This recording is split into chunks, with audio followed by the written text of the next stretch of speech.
जो ढांचे को बदल गए કેટલાક સંસ્કારોના બીજ બાળપણમાં રોપાઈ જાય તેના વટવૃક્ષ પછી જીવનભર છાંયો આપતા હોય છે. નરેન્દ્રભાઈના બાળપણનો એક પ્રસંગ મને યાદ આવે છે. અહાડના દિવસો, 20 વર્ષની કોઈ નમણી નવોઢાએ ધોઈ ઢફોઈને લીલુડો હાડલો પહેર્યો હોય એમ ધરતી હરિયાળી બની છે. ગળાના ત્રણ કટકા કરીને મોરલાઓ ટેહું બહેકાર કરી રહ્યા છે. ઢેલડિયું ઢેકું કરતી સ્વામિનાથને વિટળાવવા મંડી છે અને બબૈયા પીયુનો નાદ કરી રહ્યા છે. પોતાના બાપના ફળિયામાં 12-13 વર્ષે બે દીકરીઓ મળતી હોય એમ વાદળિયું એકબીજાને પથ ભરીને ગળે મળી રહી છે. અને તેથી વડનગરની માથે 12 મેઘ ખાંગા થયા. ગઢહળી સજદળ વ્યોમ વળકળ મંદ પ્રબલા મલકતી દીપતી ખડખડ હસી નવડા શ્યામ ઘૂંઘટ છૂપતી.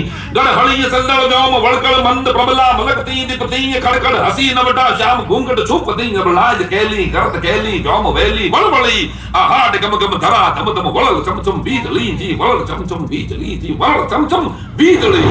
વડનગરના તળાવમાં મગરનો ત્રાસ તો હતો જ અને એમાં મુશળધાર વરસાદ પડ્યો.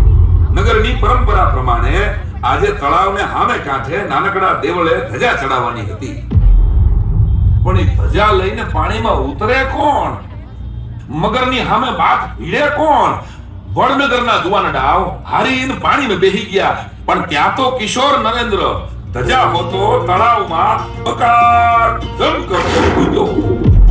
આખા ગામનો જીવ તાળવે છે. લાકડિયા તારની જેમ વાત વડનગરમાં ફેલાઈ ગઈ. ગામમાંથી કોઈ ઢોલ નગારા લઈને તળાવ કાંઠે આવ્યું. રડીબાંગ ત્રિજાંગ કરતા ઢોલ વગાડીને એના અવાજ કરીને મગરને બાળ નરેન્દ્રથી દૂર રાખવાની કોશિશ કરી. પણ દોસ્તો, જેની રખેવાળી મગર પર સવાર કરતી જોગમાયા કરતી હોય એને મગર હું હાથ ડાળે. ધસમસતા વરસાદમાં નરેન્દ્ર તળાવ વીંધીને પહોંચ્યો અને એને દેવળની ધજા ચડાવી.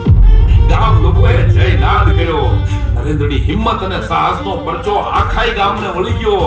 મારું તો દ્રઢપણે માનવું છે કે ઈ વડનગરના દેવળની ધજાએ ત્યારે જ અયોધ્યાની ધજાને હવાથી સંદેશો મોકલી દીધો હશે કે એ જડી ગયો રામલલાની ધજાને ચડાવનારો વીર પુરુષ જડી. આ મગર કોહરનું સલામત નીકળીને લક્ષ્ય ભેદવું એની ફાવટ નરેન્દ્રભાઈને બાળપણ થઈ ગઈ. આઈ વાત સમજ में કુલ ઓલ ઇઝ વેલ.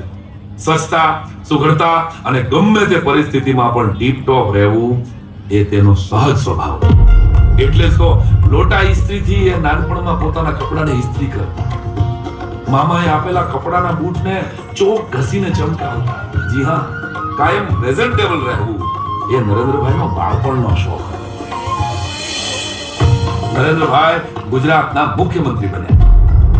સીએમ બંગલા પર ગૃહ પ્રવેશ નક્કી થયો.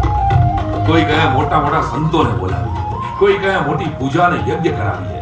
ત્યારે મુખ્યમંત્રી નરેન્દ્રભાઈએ કહ્યું કે આપણા સ્ટાફમાં કોઈ દલિત કર્મચારી છે? કોઈએ કહ્યું હા છે, એની દીકરી છે. હા, તો બસ એના પગલા પડે એટલે મારો ગૃહ પ્રવેશ થઈ ગયો.